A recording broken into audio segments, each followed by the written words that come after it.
Depuis 1900, le commerce a nettement évolué à Parthenay, d'ailleurs comme partout en France. On peut différencier 3 étapes.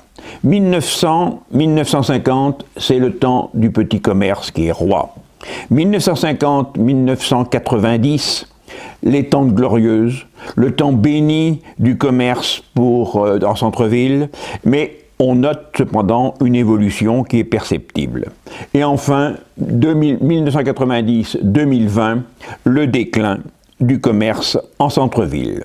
Nous allons donc commencer par la première période, 1900-1950, le temps du petit commerce. On note une évolution du commerce grâce à l'évolution de la population qui a augmenté mais relativement peu. En 1901, 7500 habitants à Parthenay, 1946, un peu moins de 8000, donc 500 habitants en plus seulement. Par contre, le niveau de vie a sérieusement augmenté, comme le montre ce document. Les Parthenaysiens consomment plus de viande et moins de pain. Ils consomment également, comme tous les Français, plus de produits laitiers, de fruits et légumes, ce qui signifie une augmentation du nombre des épiceries. Les épiceries vont augmenter tandis que la consommation d'alcool diminuant, le nombre de cafés va diminuer. Il faut dire qu'il y avait beaucoup de cafés encore en 1936, comme le montre ce document.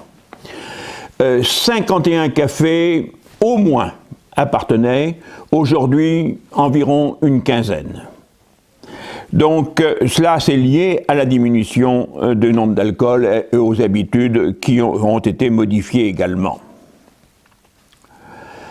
Le centre commercial de Parthenay, c'est la place des Bancs, c'est le carrefour des 2 rues commerçantes qui sont aujourd'hui la rue Louis-Aguillon et la rue Jean Jaurès. Et cette place des Bancs était bordée entièrement de commerce. Il y en a moins qui existe toujours, c'est le Café des Arts, qui est le plus ancien café de Parthenay. Par contre, bien d'autres commerces ont évolué, voire ont disparu. Toujours à la même place, ce commerce de bijouterie. Par contre, n'existent plus les nouvelles galeries. Les nouvelles galeries qui sont appelées d'abord le Grand Bazar, qui ont pris le nom de Nouvelles Galeries en 1895, et où l'on trouvait de tout, et à un prix fixe, alors que souvent, à cette époque-là, on négociait les prix. Voilà l'intérieur des Nouvelles Galeries vers 1900. La rue Louis-Aguillon est une succession de commerces et de petits artisans. À l'angle de la rue Louis-Aguillon et de la place des Bancs se trouve alors un commerce de vêtements qui s'appelle la Société Cardinal Sénèze. Là où est ensuite eu, après la Deuxième Guerre mondiale, le magasin Vigneault.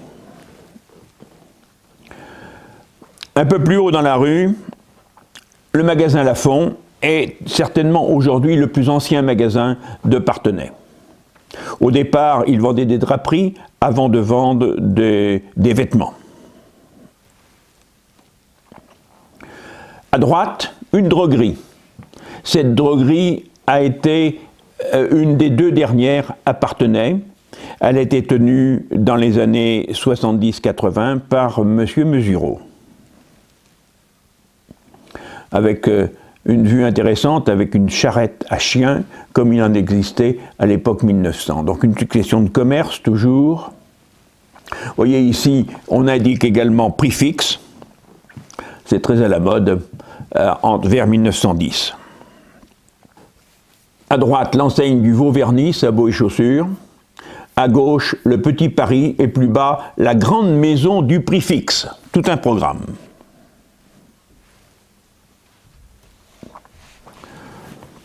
Le magasin du prix fixe a été remplacé ensuite par les vêtements Conchon-Quinette. Donc vous voyez ici le personnel, dans les années 30. La maison qui se trouve à droite est celle du banquier Hublin. C'est là que s'est installé ensuite le magasin de faïence et de produits ménagers, le Lion de faïence, que voici en 1946, il vient d'ouvrir. La pharmacie que l'on aperçoit à gauche est la pharmacie Cordier, qui s'est installée quelques années plus tard, là où existe toujours la pharmacie, à l'angle du boulevard dit Cordier, près de l'avenue du Général de Gaulle. Une horlogerie qui existait encore il y a 10 ans et qui a été tenue pendant 70 ans, plus de 70 ans, par la même personne, M. Bontemps, de 1912 à 1987. Juste après cette horlogerie, il y avait une librairie. Aristide Bourdeau l'a créée à la fin du XIXe siècle, il la cède à son fils Raymond en 1927. Le groupe ici que l'on voit, c'est certainement les chanteurs de Saint-Laurent. Toujours dans la rue Louis-Guillon, Auguste Aurignon ouvre son commerce de cierges et d'articles funéraires en 1901, et il va le tenir longtemps. Sur la droite, en remontant la rue Louis-Guillon, un photographe, Hubaut. Plus tard, il y aura Joseph qui sera installé au même endroit. La partie basse de la rue Louis-Guillon, photographiée ici en 1936, comporte également de très nombreux commerces, alors qu'aujourd'hui, il n'en reste quasiment plus. Parmi ces commerces, la librairie,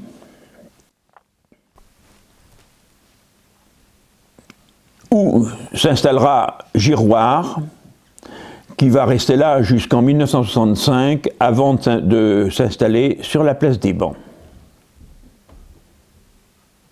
La Grand Rue, le mercredi, est extrêmement fréquentée, car elle se trouve à proximité à la fois du marché aux bestiaux et des halles. La même photo plus claire. Autre axe commerçant, la rue Nationale, appelée aujourd'hui rue Jean Jaurès. À l'entrée de cette rue se trouve un tabac, qui existe toujours. Ensuite, les magasins ont changé. Nous sommes ici en 36-37 et les deux magasins que vous voyez sont les magasins Hugon. Il y avait deux magasins Hugon, un qui vendait de la laine, le plus important, et à côté, un magasin plus petit qui vendait des parapluies. Ensuite, en allant vers la sortie de la rue, on aperçoit une de ces nombreuses épiceries de Parthenay. Un tailleur, là où se trouve aujourd'hui le coiffeur, Alexandre R. Plus loin, au 32, un armurier, Antonin Chéniaud.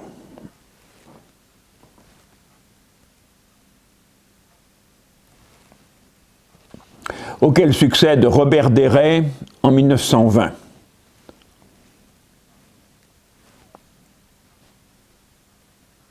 Toujours la rue Nationale, avec à droite, à gauche, le Crédit de l'Ouest, qui sera remplacé en 1930 par une librairie papeterie, journaux, qui deviendra ensuite la Maison de la Presse. Elle sera tenue par M. Morichon de 1930 à 1947, puis par la famille Géant. Au-delà, une boucherie chevaline qui a existé jusqu'en 1998. Le même lieu, en 1948, la Maison de la Presse, comme vous le constatez, est bien installée à l'emplacement du Crédit de l'Ouest. Tandis qu'à droite se trouve le magasin à la Châtelaine, qui sera remplacé en 1961 par un magasin de photos, le studio Gaston, auquel succédera son neveu Michel, qui prendra le nom bien sûr de studio Michel, de 1971 à 2000. Juste après L'entrée, on la distingue à peine, du célèbre café Violo qui était fréquenté par la bourgeoisie et les intellectuels partenaisiens.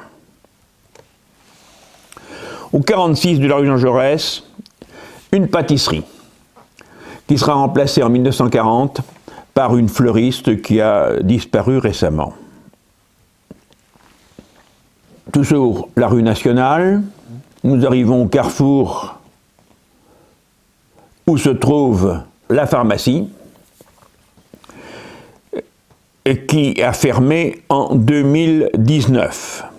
À droite, le magasin La Belle Jardinière a disparu en 1982, il a été démoli et à la place vous avez actuellement une place de stationnement. Un élément important de la rue Nationale, la quincaillerie Beauchamp, qui a été la principale quincaillerie de Parthenay. Cette quincaillerie est modernisée en 1930, dans le style de l'époque, ce qui en faisait un très beau magasin, comme vous pouvez le constater sur ces photos.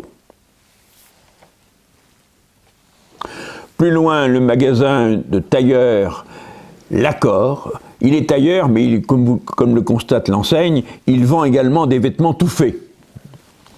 Et aujourd'hui, c'est Univers Jean qui est installé ici.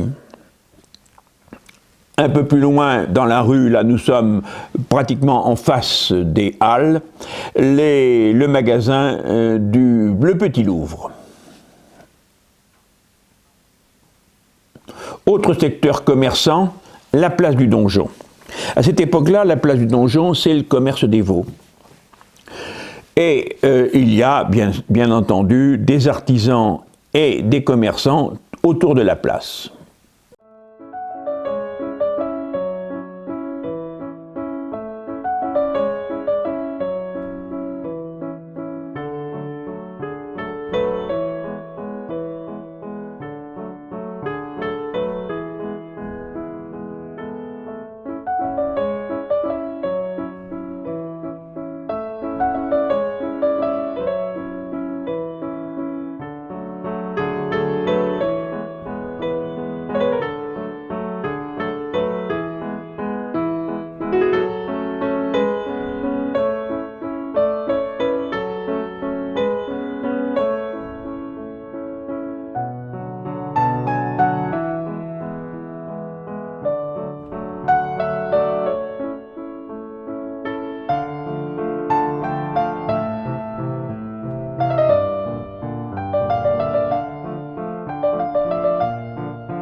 au numéro 1, le Café des Sports.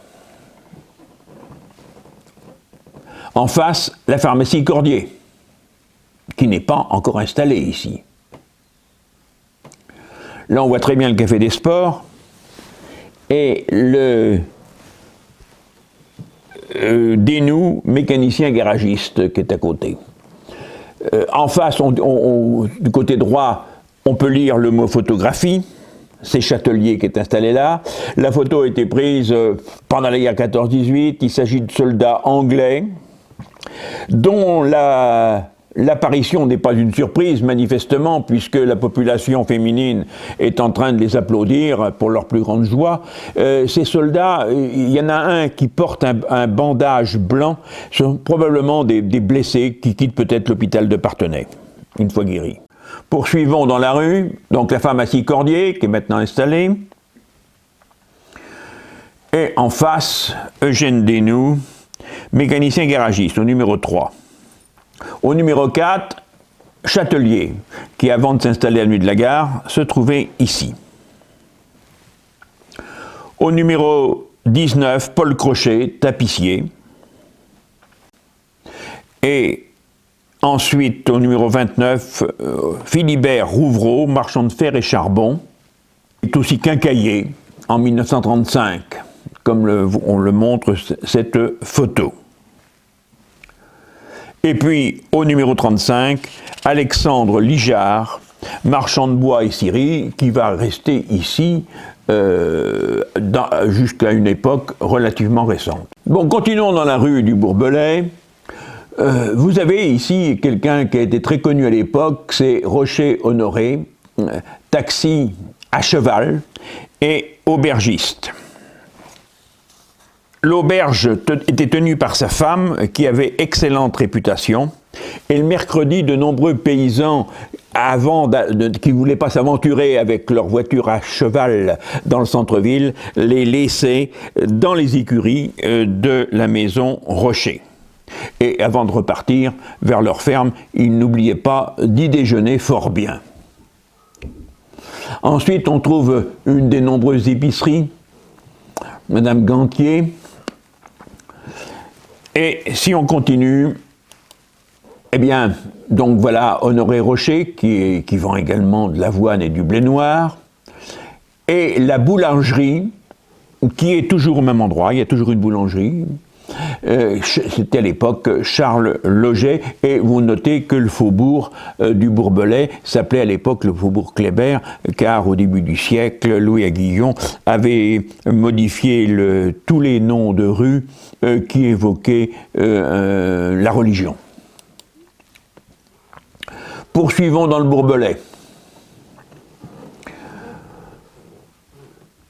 Un boucher, un des derniers bouchers de Parthenay, est toujours installé là. Et puis des cafés, de nombreux cafés, dont le café au Bon Bouillon. Tout un programme alimentaire. L'épicerie Étoile de l'Ouest, ça fait partie de ces épiceries qui résisteront à résister assez longtemps parce que à la fin de la guerre, elles offriront des prix inférieurs aux autres petites épiceries de quartier. Nous arrivons ensuite chez un mécanicien garagiste qui a un poste à essence, au numéro 91, comme vous le constatez. Tandis qu'en approchant du carrefour du pont de Poitiers, se trouve l'entrée de la manufacture de chaussures Moncheux-Lefond, dont les bâtiments donnent sur le boulevard Victor Hugo. Voilà le numéro 91, un garagiste.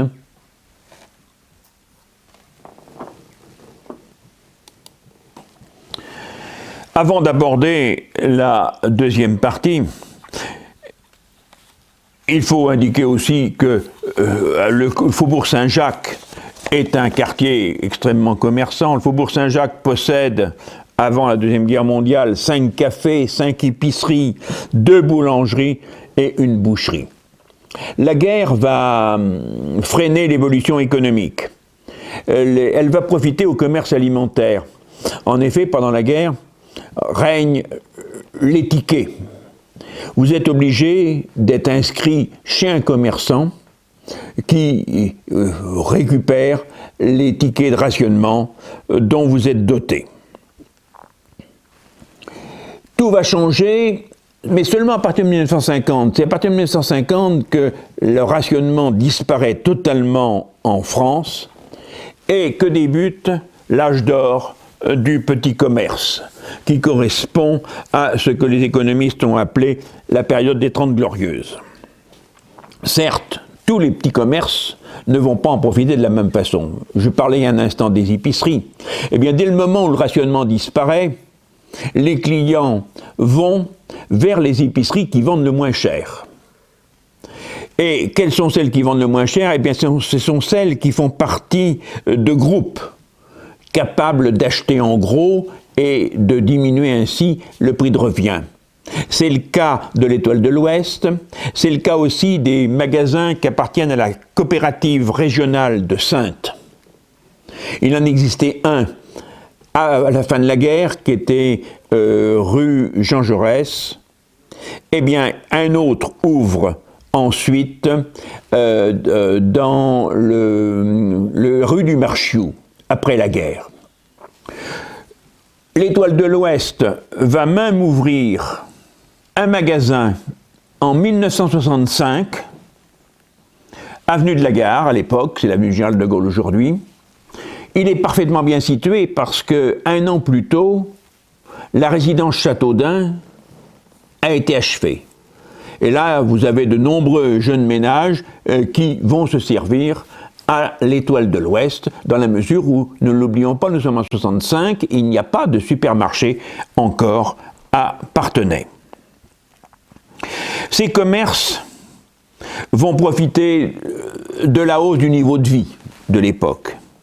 Ils vont profiter également de l'inflation. Il y a une inflation importante. Certaines années, elle dépasse largement les 10%.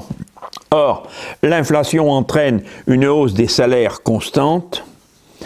Et pour les commerçants, c'est à la fois une période intéressante dans la mesure où, entre le moment où ils vont recevoir leur marchandise, ils vont la payer et la vendre, eh bien les prix vont augmenter, les prix de vente vont augmenter. La hausse de la population est également notable. Parthenay, dans les années 75, approche les 13 000 habitants. Il y a un léger déclin ensuite, puisqu'aujourd'hui, c'est un peu plus de 10 000 habitants, mais dans le même temps, Châtillon et Pompère, sans parler des autres communes voisines, ont vu leur population notablement augmenter. Et le marché aux bestiaux est alors florissant. Chaque mercredi, ce sont des milliers d'agriculteurs qui affluent vers Parthenay. Jamais on n'a vendu autant de têtes de bétail.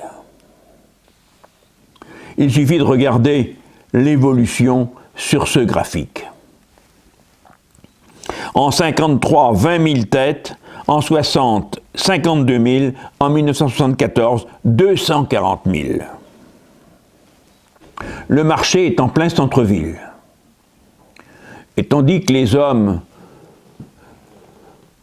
suivent la tendance commerciale ou vendent leurs bêtes sur le marché, les femmes font leurs courses autour. Jamais l'hôtellerie du Bœuf Couronné n'a mérité son nom à ce moment-là.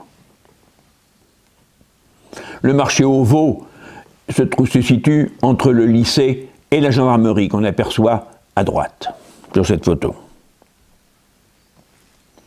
Autre lieu important, le marché aux volailles, près des Halles.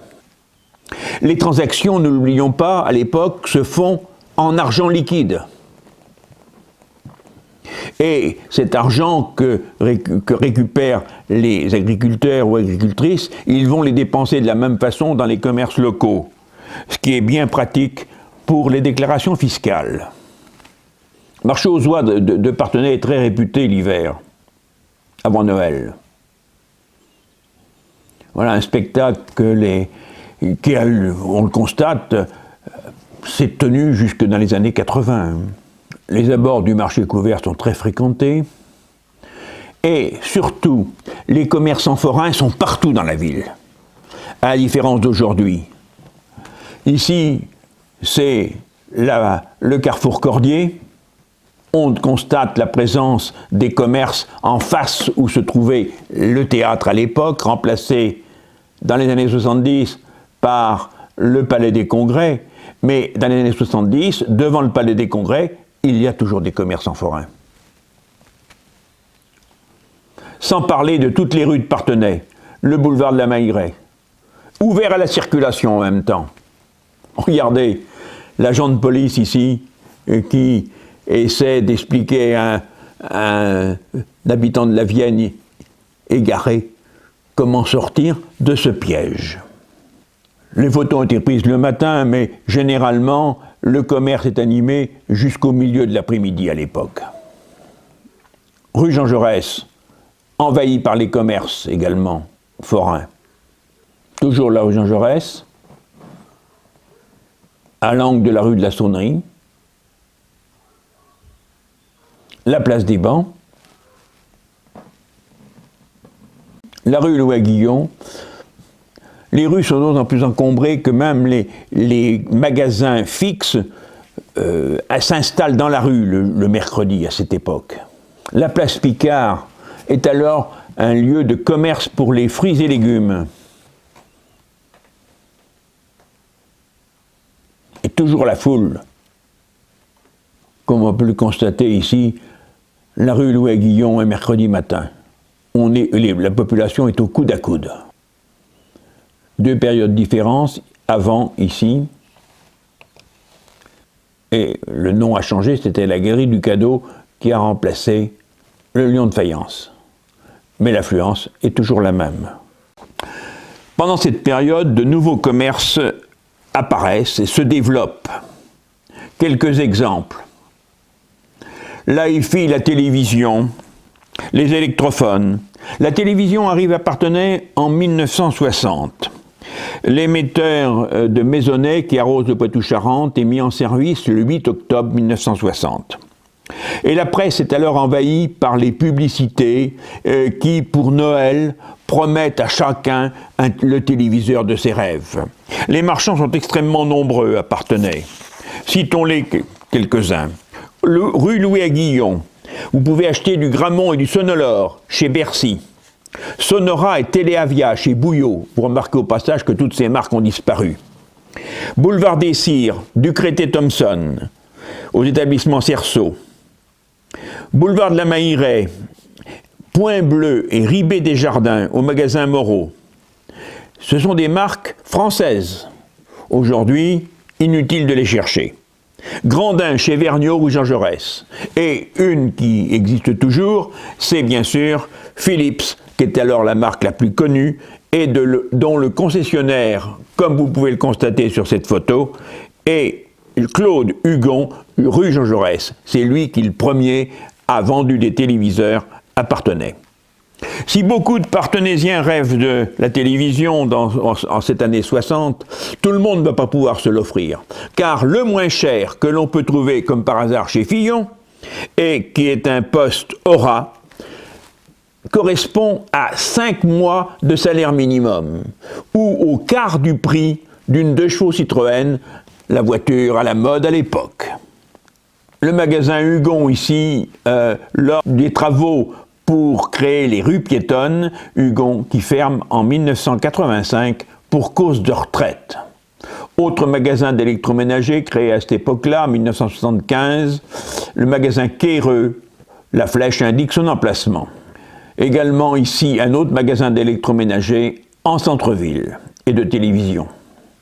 Intermarché a son propre magasin dans les années 80 à la place de Super Égé, on en parlera tout à l'heure. Autre nouveauté, les produits de beauté esthéticienne.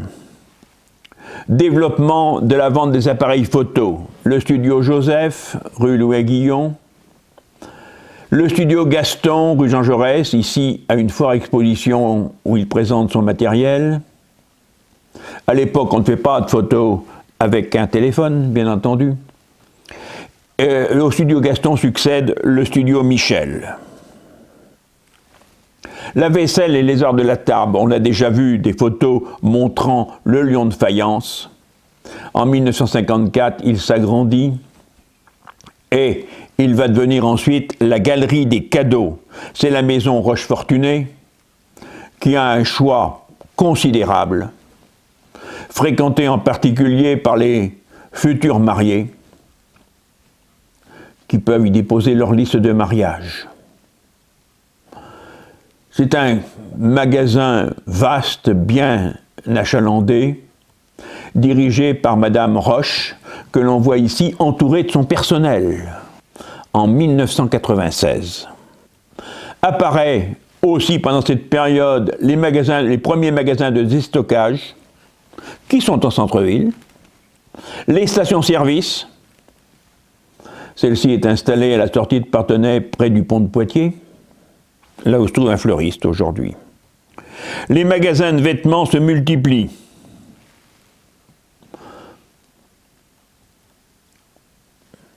Ils remplacent les tailleurs, mais il existe encore des magasins classiques qui ont pignon sur rue depuis longtemps, tels que la droguerie Mesureau ou la droguerie Massé. Les nouvelles galeries vont déménager en 1976 pour s'installer boulevard de la Mailleraie et sont remplacées par des magasins à la mode, à l'époque, les vêtements et les articles de sport. D'autres magasins classiques perdurent, Point, vêtements, Vigneault, les vêtements Vigneault qui vont constamment s'agrandir 2 fois.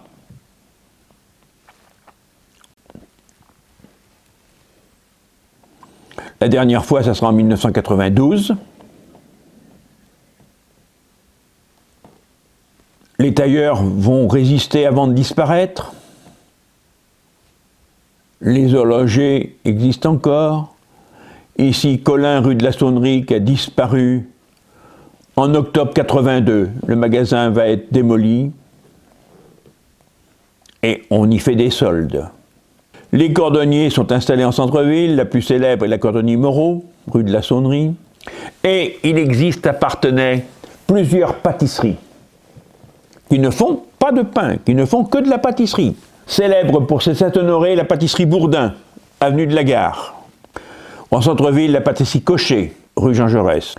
Le nombre de boucheries de charcuterie est important et la rue Aguillon conserve encore tous ses commerces, y compris des commerces de meubles. La rue Louis Aguillon est toujours un grand centre commercial, en particulier le mercredi, comme on le constate sur cette photo. Il y a une librairie, la librairie Nicolas. La quincaillerie existe toujours. Elle a changé de propriétaire. C'est la maison Billot maintenant, qui est installée à l'entrée de la rue Louis Aguillon. Dans le bas de la rue, le commerce est toujours actif. Une rue dans laquelle stationnent les automobiles à l'époque et où les commerces sont toujours très présents, comme on le constate sur cette photo. Place Picard se trouvent toujours des commerçants. Certains commerces ont changé de place et se sont modernisés. C'est le cas du café de Castille, qui a quitté le centre du Foirail, où la situation était assez ancienne tout de même, pour venir s'installer à l'angle de l'avenue du 114e. Le relais du champ de foire est construit, on voit à gauche en construction et ensuite terminé, tandis que l'hôtel-restaurant du Bœuf Couronné va laisser la place à l'hôtel Saint-Jacques. Parthenay est assez tardivement touché par les nouveautés commerciales qui sont apparues après la Deuxième Guerre mondiale.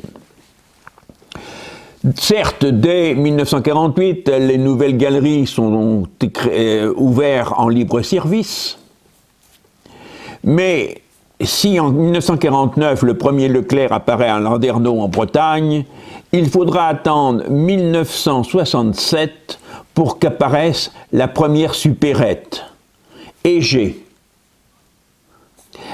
construite par la famille Séché, 280 mètres carrés, on est quand même loin des 2600 mètres carrés du premier carrefour installé à Sainte-Geneviève-les-Bois dans la banlieue sud de Paris en 1963 et qui aujourd'hui apparaît petit par rapport à l'hypermarché Leclerc ou bien Hyper U.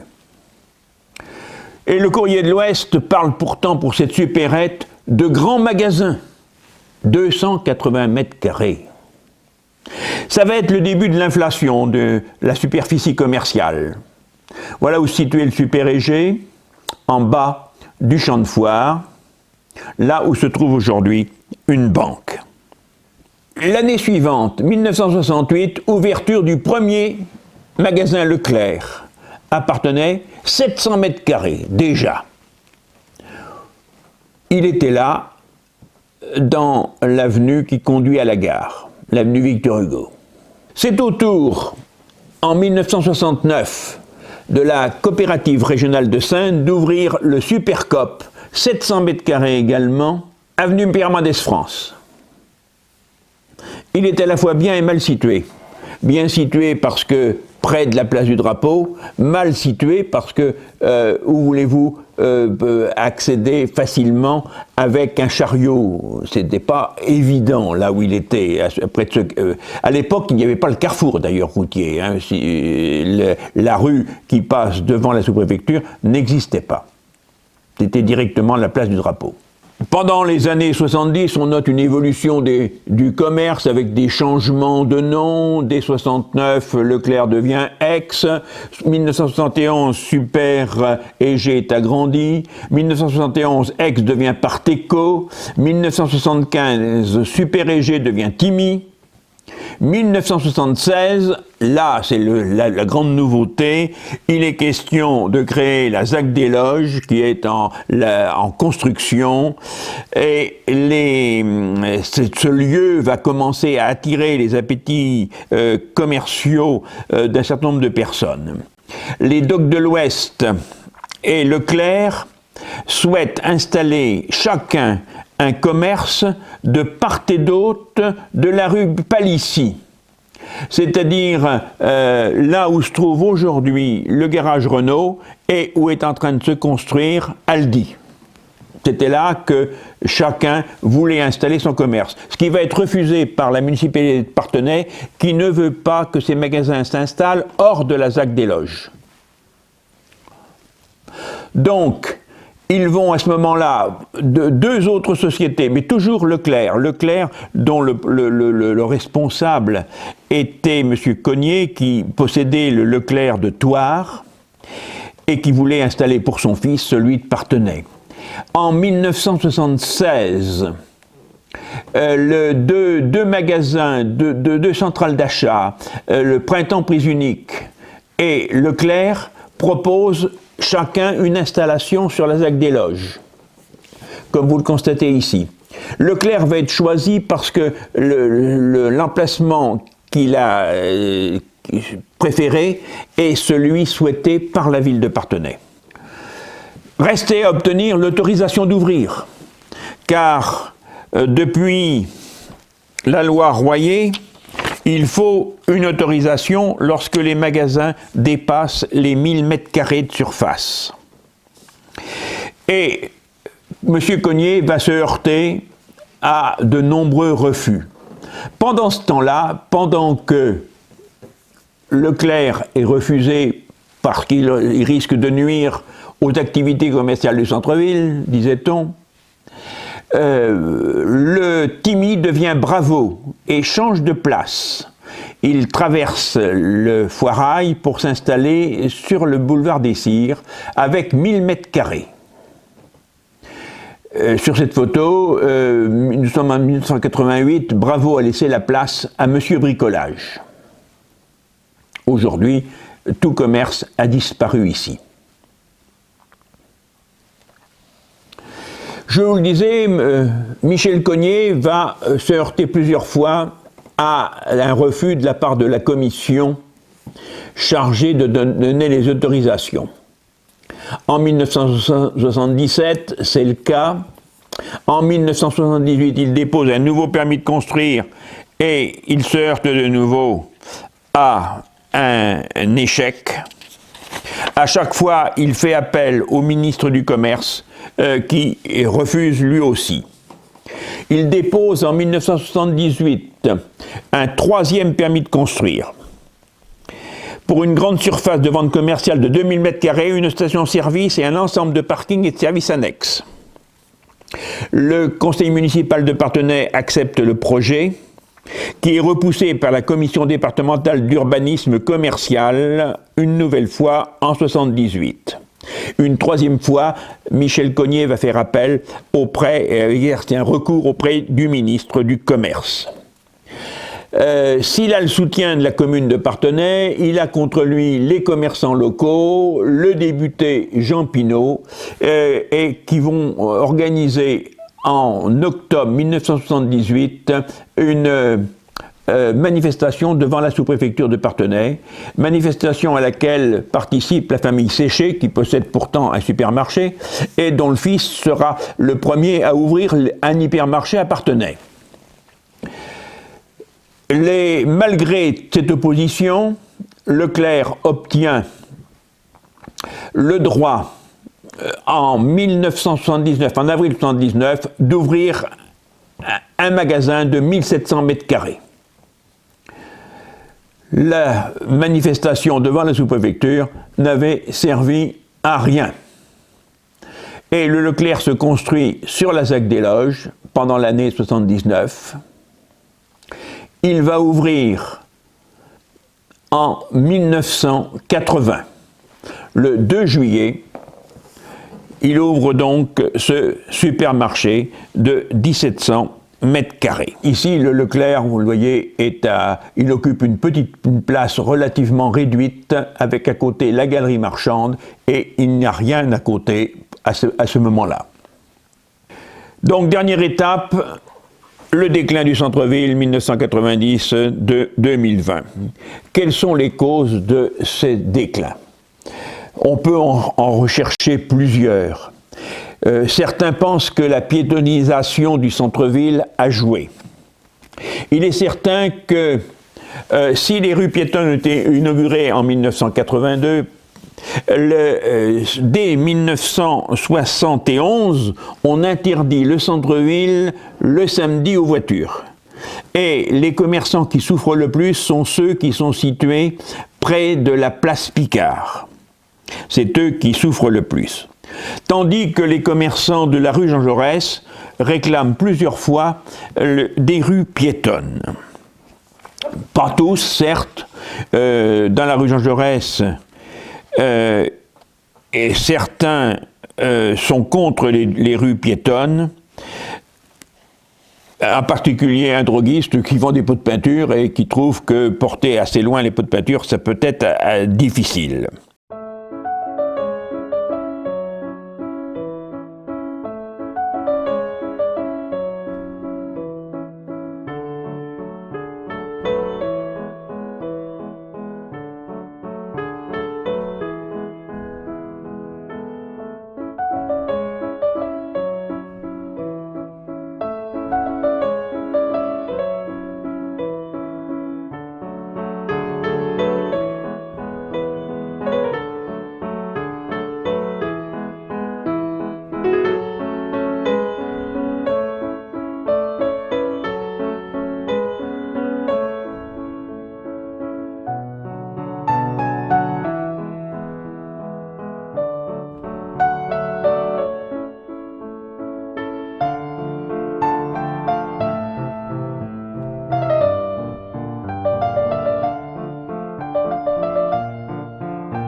Alors, le problème de ces parkings, c'est qu'ils sont autorisés pendant 1h30, que manifestement, certaines voitures sont des voitures ventouses, comme c'est le cas aussi sur le 3e parking, place des Bancs, et on pourrait peut-être, en particulier place des Bancs et pour la moitié des places de la Saunerie, installer un système qui existe dans d'autres villes, des bornes qui autorisent seulement la possibilité de stationnement pendant 30 minutes, et qui ensuite se mettent au rouge. C'est très facile pour la police municipale de vérifier si l'automobiliste a le droit ou non d'être là.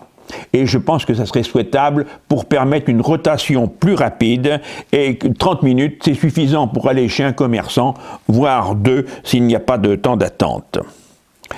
Et puis surtout, la principale cause du déclin du centre-ville, c'est l'évolution du commerce. D'une part, les personnes qui possèdent des commerces vides en centre-ville ont tendance à être un peu trop gourmandes pour le prix de leur location. Ça a joué à coup sûr.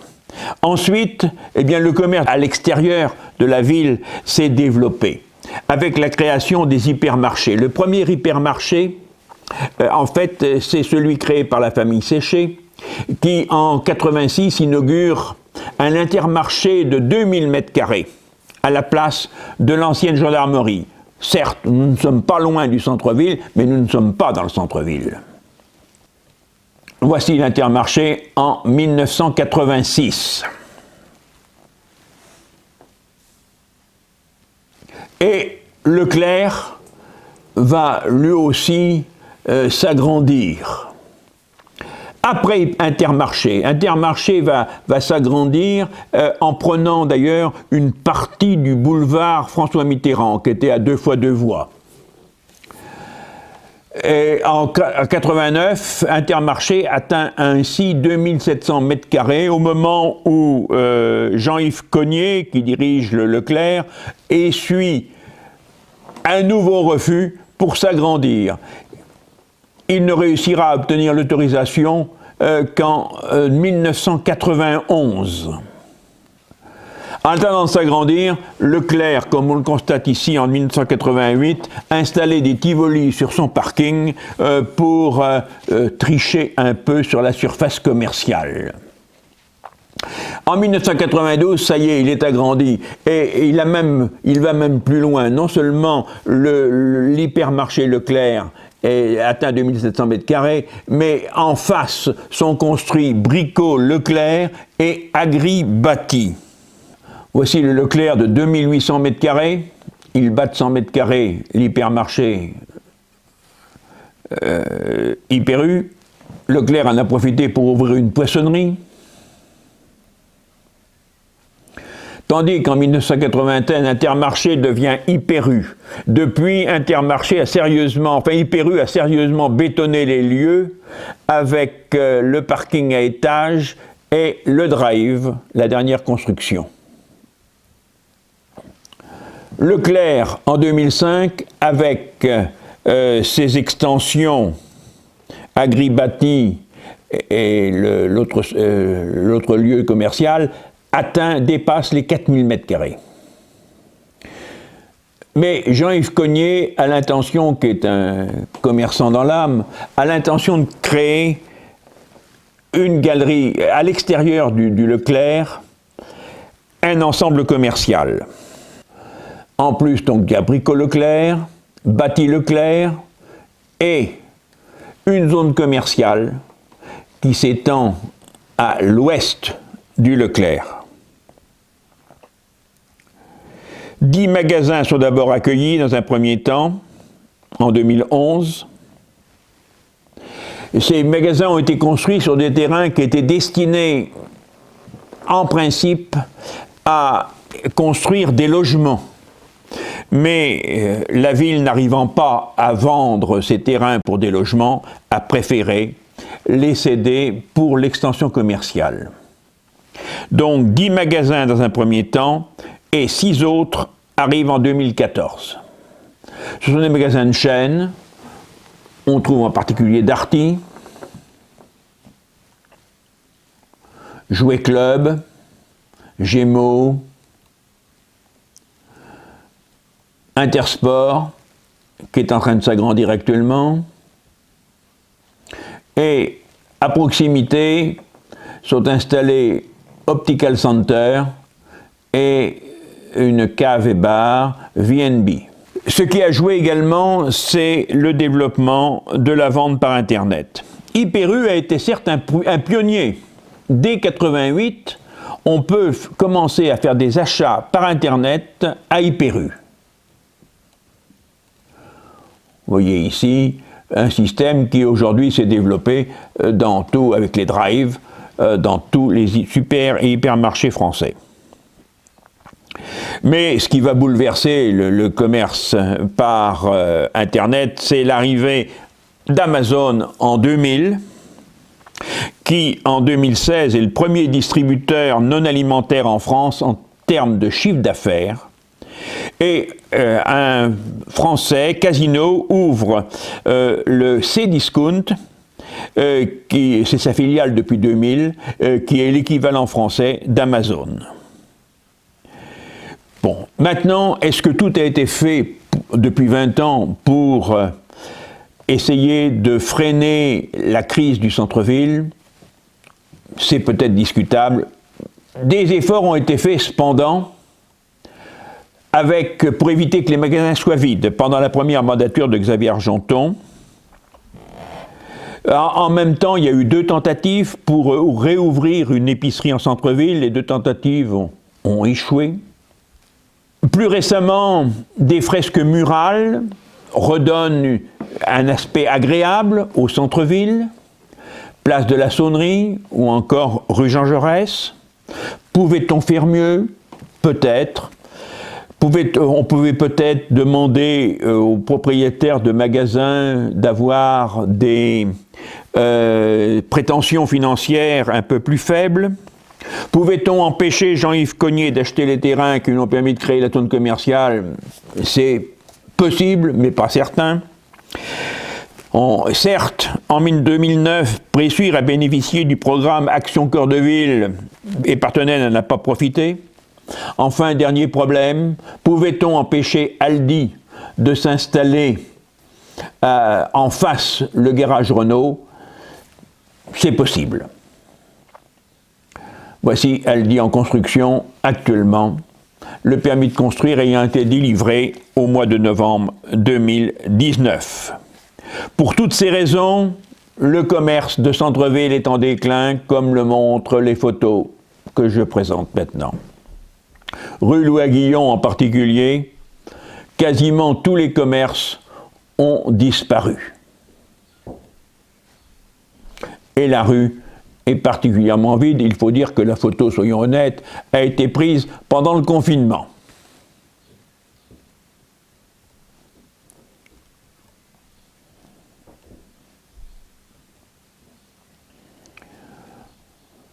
Il reste un seul magasin, 2 magasins avec une coiffure, alors que la rue Louis-Aguillon était autrefois bien fréquentée, comme le prouvent ces photos de 1992. C'est certainement la rue où il n'y a guère d'espoir de faire revenir des commerces. Même le haut de la rue maintenant est touché. Il n'y a plus aucun magasin ici, en face de l'église Saint-Laurent. La rue Jean Jaurès a elle aussi été touchée, mais là, il y a un espoir, car d'autres, les magasins des sociétés d'assurance remplacent l'électroménager. Bon, ici vous avez le Petit Poucet, aujourd'hui c'est Jouet Club, mais Jouet Club est près du centre Leclerc.